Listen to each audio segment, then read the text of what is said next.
Manuel Valls à Abidjan, le ministre français de l'Intérieur a offert des pistolets automatiques et du matériel informatique à la gendarmerie et à la police de Côte d'Ivoire.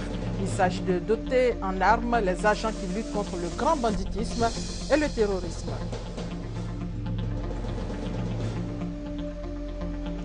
Et justement, la lutte contre le terrorisme, un défi qui s'impose à tous les pays. Le sujet est au centre de la conférence de Rabat sur la sécurité au Sahel.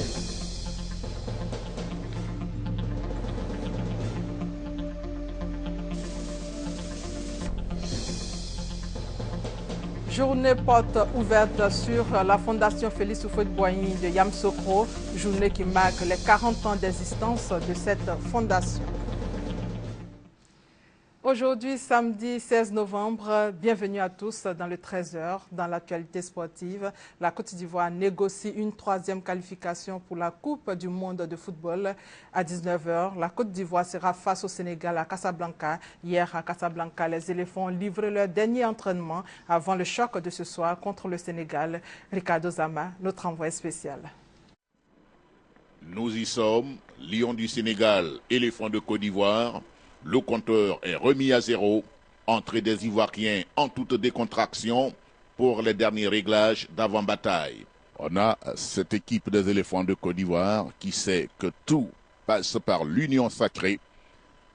Moment donc de concentration, moment de prière également pour donner une bénédiction certaine à la prestation des éléphants de Côte d'Ivoire face à l'équipe du Sénégal. Eh bien, c'est un moment important. Les éléphants de Côte d'Ivoire l'ont renouvelé plus d'une fois dans les moments difficiles. Et voilà, des éléphants hyper concentrés. Solidarité oblige, la solidarité est de mise, la concentration également. Les éléphants qui se sont confiés à Dieu Tout-Puissant pour conjurer tous les mauvais sorts sur la route du Brésil.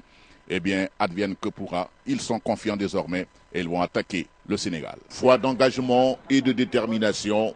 Les éléphants de Côte d'Ivoire comptent aller au Brésil dès ce soir, même sur des béquilles.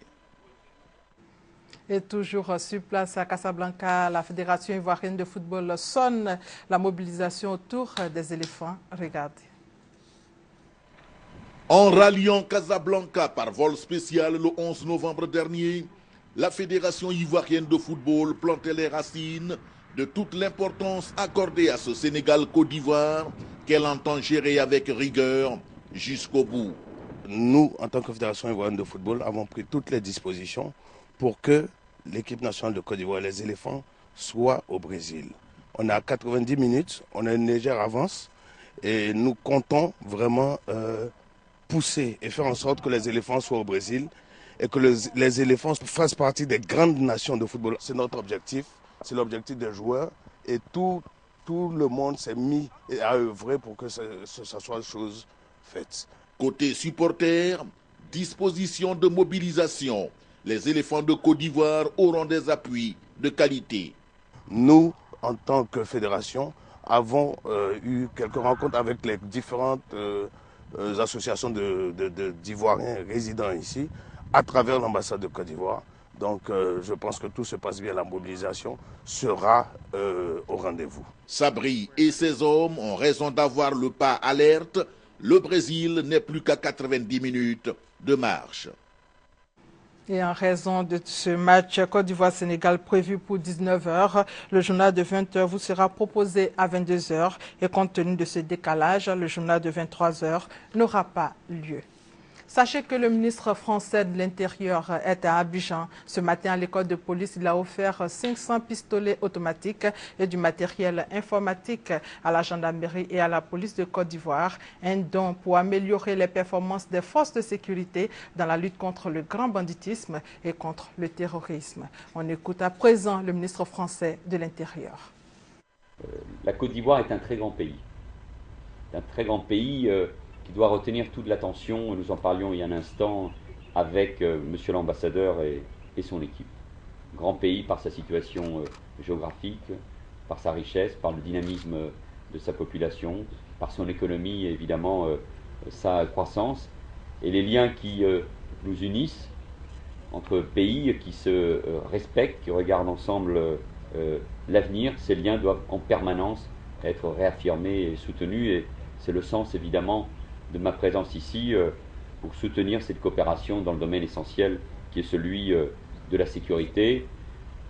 Je veux vous dire encore une fois que je serai toujours très attentif à vos attentes, à vos demandes et à l'approfondissement de cette coopération que vous souhaitez, bien évidemment.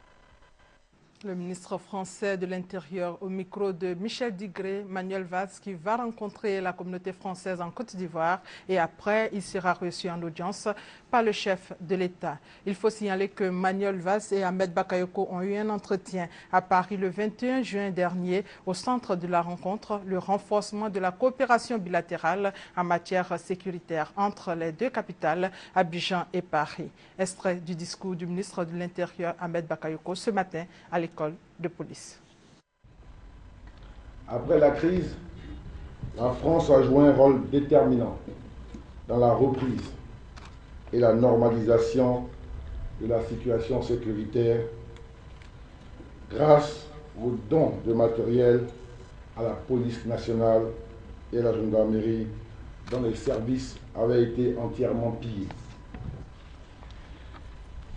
C'est une centaine d'ordinateurs, du matériel informatique, des tenues, des équipements de maintien de l'ordre, plusieurs formations et stages qui ont été offerts à nos services.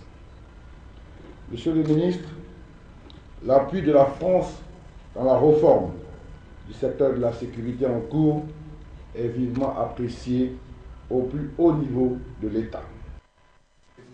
En parlant justement de sécurité, le contrôle des frontières est au centre de la deuxième conférence de Rabat sur la sécurité au Sahel. Objectif, lutter contre le terrorisme. Lutter contre le trafic d'armes et de drogue qui alimente le terrorisme du Mali à la Libye, c'est le défi désormais posé à tous les pays de la région, réunis jeudi à Rabat pour la deuxième conférence sur la sécurité au Sahel. À l'ouverture des travaux, le ministre marocain des Affaires étrangères a évoqué le manque d'outils technologiques modernes à même de garantir un contrôle efficace des frontières face à l'immigration illégale, au crime organisé et surtout face aux infiltrations terroristes. Pour tous, l'objectif est de développer une véritable coopération régionale de sécurité. Cette conférence traduit l'importance de développer des moyens pratiques et efficaces en vue de sécuriser et stabiliser nos frontières. J'approuve le projet de déclaration de Rabat qui est déjà la manifestation d'une prise de conscience de la nécessité d'une sécurité collective dans un espace commun, l'espace des États riverains du Sahara. La France, par la voix de son ministre des Affaires étrangères, a tenu à réaffirmer son soutien aux États de la région, notamment à la Libye, qui doit relever d'importants défis sécuritaires. À l'évidence, la gestion des espaces frontaliers de la zone sahélo-saharienne est un défi qui nous concerne absolument tous. La dissémination d'armes dans la région est pour nous tous une préoccupation majeure et personne, je dis bien personne, ne peut se dire définitivement à l'abri. Première décision concrète, la conférence de Rabat a décidé l'échange systématique de renseignements et la mise en place d'un centre régional de formation des officiers en charge de la sécurité des frontières. Contrôle des frontières et sécurité routière riment ensemble. Demain donc, c'est la journée africaine de la sécurité routière. À cette occasion, le gouvernement ivoirien invite les usagers à la prudence, d'où le thème « Sécurité routière, une responsabilité sociétale ». Chantal Akandan. Les accidents de la circulation représentent la deuxième cause de mortalité chez les jeunes de 5 à 25 ans, selon l'Organisation mondiale de la santé. Une situation préoccupante pour les gouvernements africains. D'où l'initiative de la Journée africaine de sécurité routière. Objectif, mobiliser tous les acteurs publics et privés sur la question. En Côte d'Ivoire, chaque année, les accidents de la circulation occasionnent en moyenne 600 décès et 13 000 blessés. Nous devons tous intégrer en nous les réflexes de la sécurité routière afin qu'ils deviennent pour chaque usager de la route et pour l'ensemble de la communauté nationale une seconde nature. Le combat pour le respect des règles de la sécurité routière doit être en effet un combat permanent qu'il faut mener collectivement et sans relâche pour éviter les accidents de la circulation. Mener efficacement la lutte des problèmes de sécurité routière, une priorité du gouvernement ivoirien qui s'engage à mettre en œuvre une réforme du secteur du transport routier.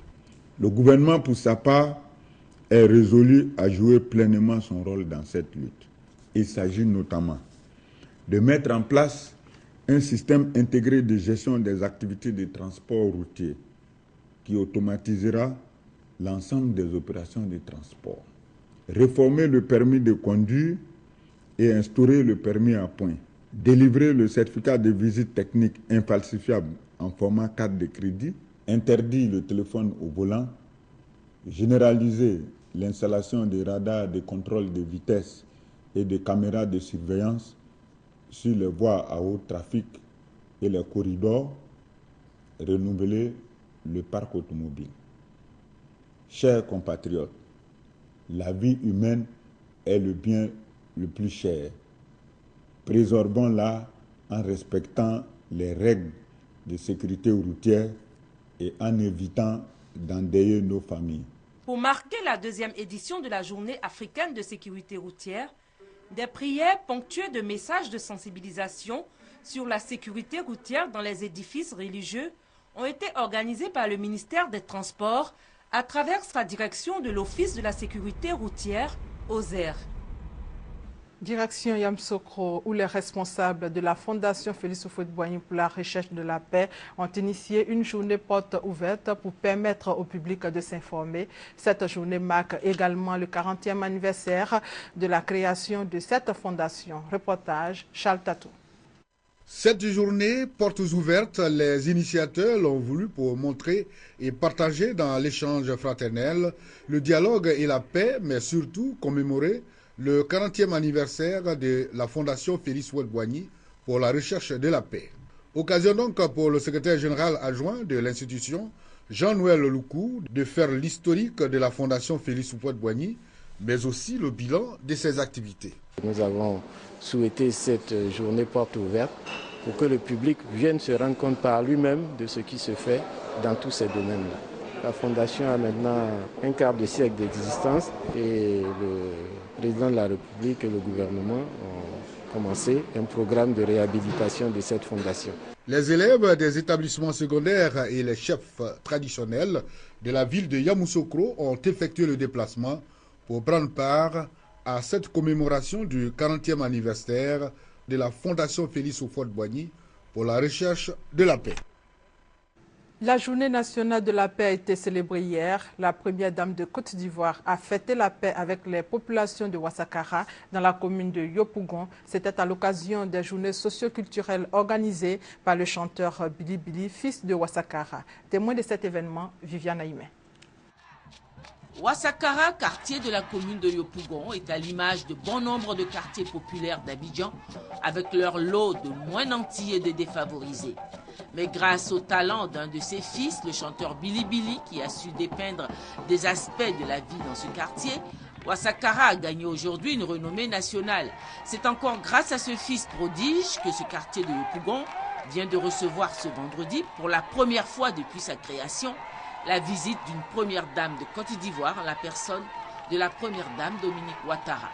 Femme de cœur et aimant le contact avec son entourage, elle a accepté, en ce jour de fête nationale de la paix, de venir communier encore une fois avec les populations et leur apporter un soutien conséquent à l'occasion des journées socio-culturelles baptisées Allons à Ouassakara, organisées par l'artiste Billy Billy, pour approcher les populations de ce quartier et contribuer à la réconciliation nationale.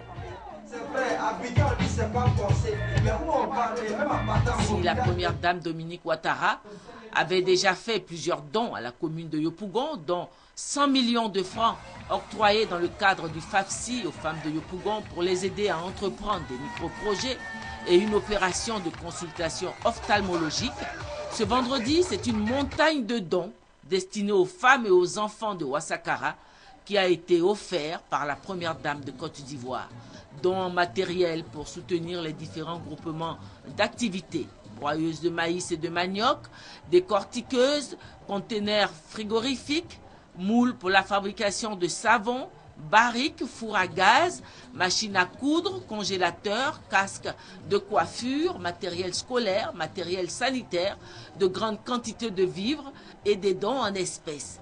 L'ensemble pour une valeur de 70 millions de francs.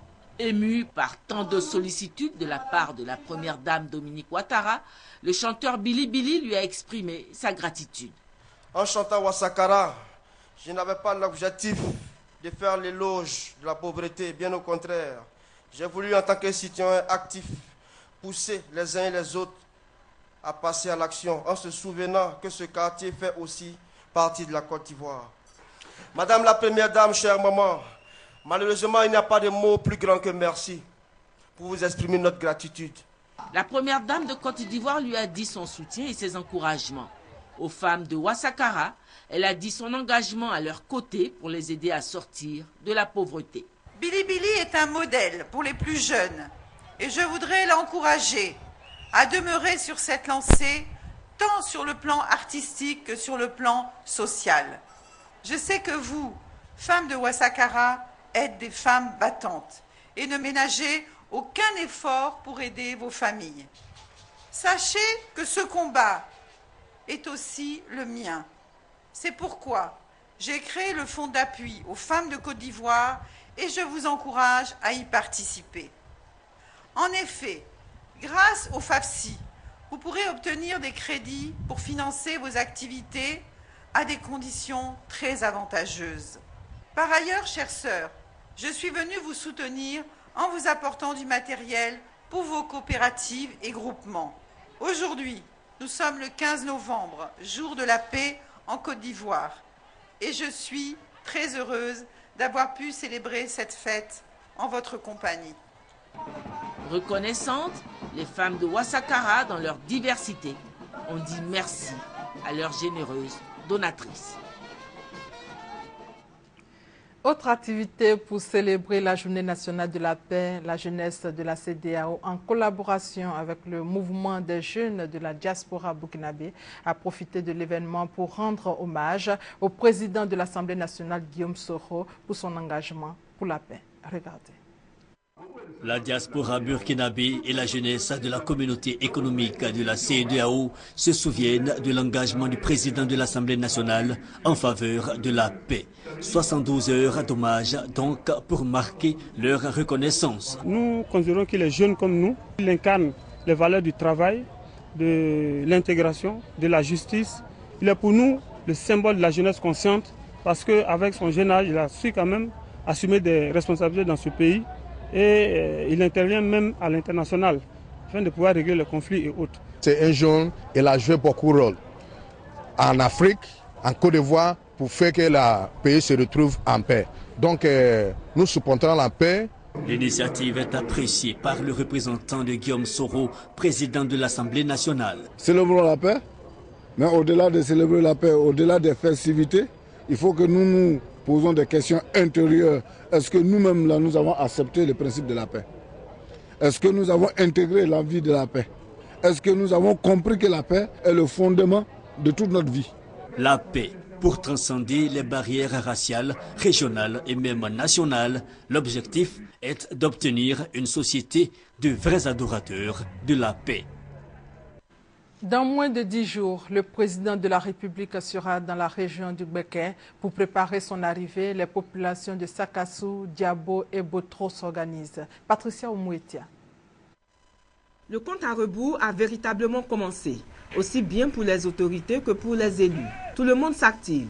On est dans la phase des préparatifs. On veut prendre toutes les dispositions pour rendre agréable la visite d'État du président de la République dans la région de Gbeke. Nous avons eu quelques alertes au niveau du traitement de nos routes. La société commise à cette tâche présentait quelques défaillances. Heureusement, depuis la semaine dernière, la décision a été prise de faire venir une entreprise en renfort qui est déjà sur le terrain et qui donne déjà satisfaction.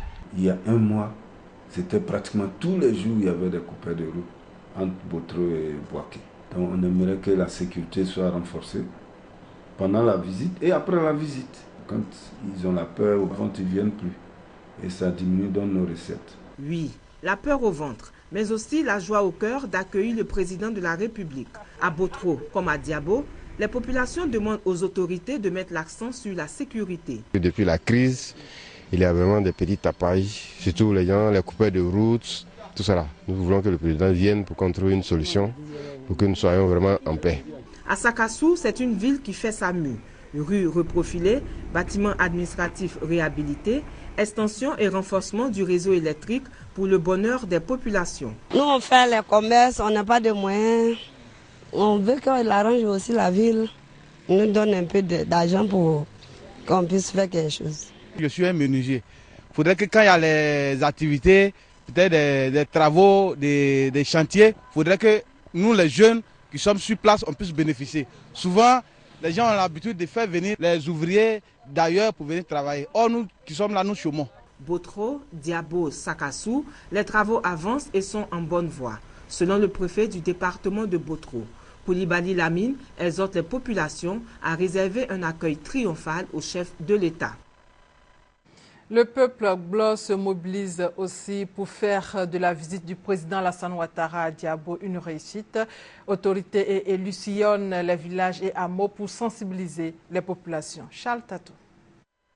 Le peuple blanc se prépare activement pour faire de l'escale du chef de l'État prévue à Diabo le 27 novembre prochain une réussite totale. Autorités administratives, élus locaux et populations se mettent en ordre de bataille. De nombreuses rencontres sont organisées pour parfaire les préparatifs. Que ce soit le maire, le député, les élus, les cadres, nous sommes à pied d'eux pour recevoir le président de la République. Nous sillonnons les villages et nous avons mis en place toutes les commissions techniques pour que cela se passe dans de meilleures conditions. C'est notre président de la République. C'est le président à nous tous. Pour qu'on vienne l'accueillir, pour qu'au moins le président puisse dire que non, Diabo est pour lui. Extension du réseau électrique, reprofilage des pistes villageoises et travaux de nouvelles canalisations pour l'adduction en eau potable. Ces travaux constituent aujourd'hui une motivation réelle pour la mobilisation des populations. La population attend beaucoup cette visite du président parce que c'est une belle occasion pour nous de pouvoir réhabiliter tout ce qui est infrastructure au niveau des routes. Nous vous disons que depuis 15-20 ans, aucune machine n'est passée sur nos pistes villageoises. J'ai reçu déjà 3 fois toutes les couches sociales, les chefs de village, les fils et filles de la sous-préfecture de Diabo pour faire le relais. Diabo et de nombreuses localités de la région de Becker n'ont pas encore connu de tels travaux depuis belle lurette. La joie est donc totale dans cette localité. Culture avec le SILA, le Salon international du livre d'Abidjan. La deuxième journée de la rencontre a été marquée par la présentation de 2 publications sur la Côte d'Ivoire. Les détails avec Serge Kolia. Ces 2 ouvrages représentent les plus récentes sorties en librairie qui traitent de la Côte d'Ivoire dans ses dimensions historiques, contemporaines, mais aussi géographiques. Ils sont le fruit du travail de recherche de 22 universitaires ivoiriens pour la plupart, avec le concours de confrères français. Le premier est intitulé « L'histoire de la Côte d'Ivoire, racontée à nos enfants ». Le livre, au titre évocateur, retrace images d'illustration et textes explicatifs à l'appui les grandes étapes de la vie qui s'est déroulée depuis des millénaires sur cette terre aujourd'hui appelée Côte d'Ivoire. Les époques précoloniales, coloniales, les années d'indépendance et la Côte d'Ivoire moderne.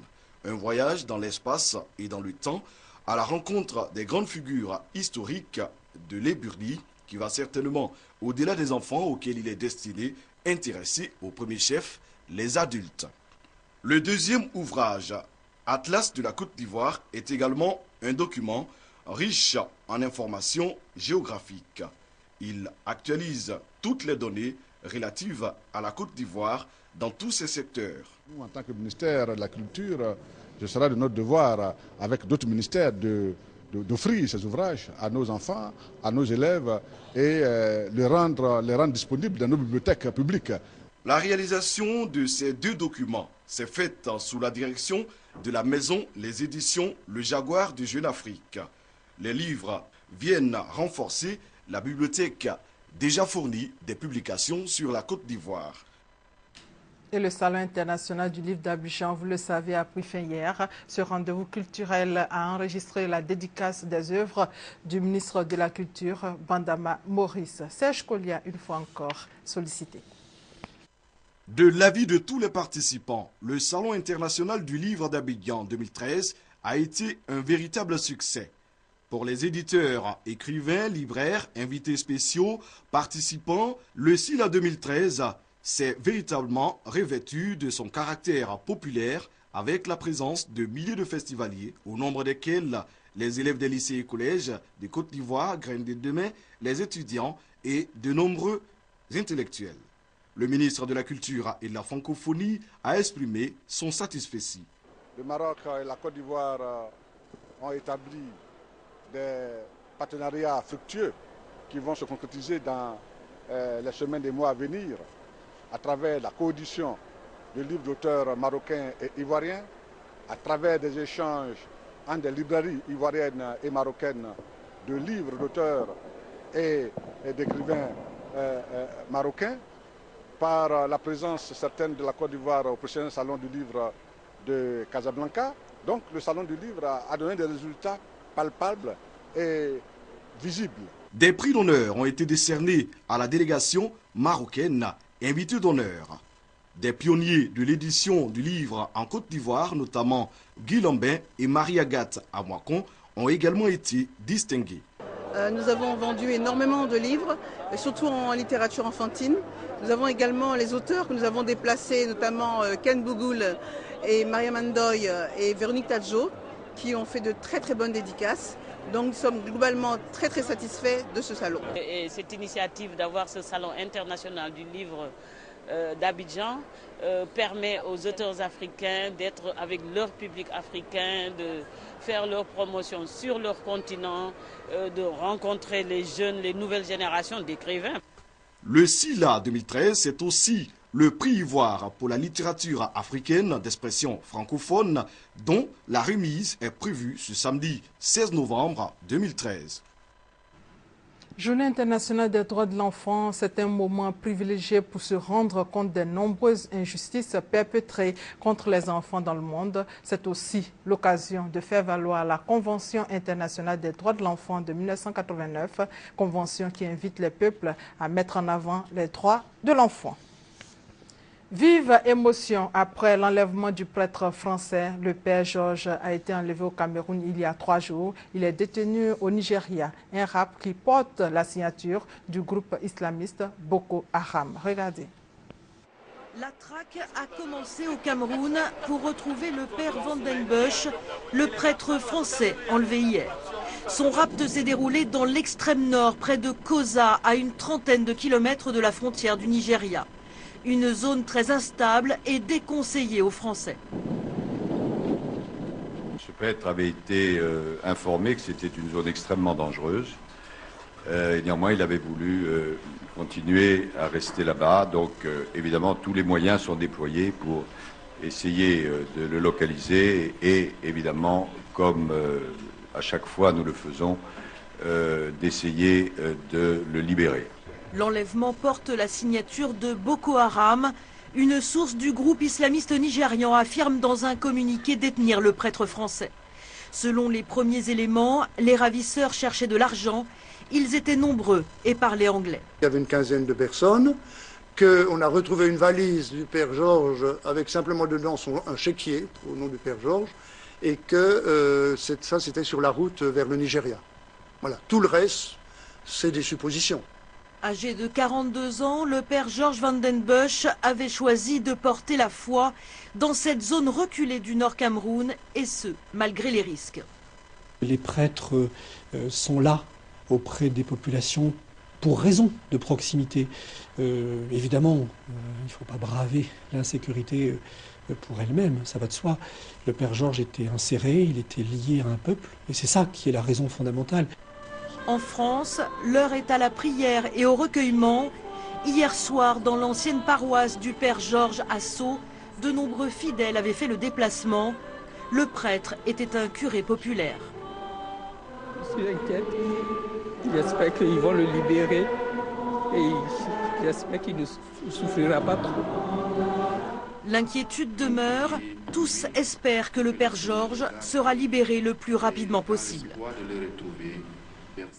Rappelons pour terminer que la rencontre Côte d'Ivoire-Sénégal, c'est pour 19h. Et en raison de ce match, le journal de 20h vous sera proposé à 22h. Et compte tenu de ce décalage, le journal de 23h n'aura pas lieu. C'est la fin de cette édition. Merci de votre fidélité.